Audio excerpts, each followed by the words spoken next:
I love talking about Toro, and I love the reactions I get when I tell people that I work at Toro. Them telling me how long they've had their Toro equipment or how much they love their Toro mower or snowblower. There's the golf business, there's construction business, there's irrigation. Creating new products, seeing customers get excited about it. Come up with an idea, prototype it, build it, put it into production, and then see it out in the field and do well. When my daughter was off to college, she called me and she goes, hey, that machine you showed us you were working on is out mowing in front of my dorm right now. It's a cool feeling. And I could say, hey, I made that.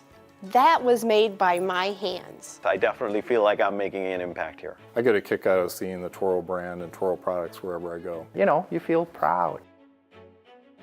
Being in a company that cares about its community is a really important thing to me. We are part of a bigger picture. We do work to help people, to improve their life, to improve the community. I think that my values are highly in alignment with Toro's, especially around beautiful spaces and outdoor environment. Environmental values are something that are very important to me. And there's a reason we've been around for over 100 years, and it's not just being around, it's expanding and being successful and bringing more and more to the greater good. To know that I'm involved in something like that, that's cool. That's totally amazing to me.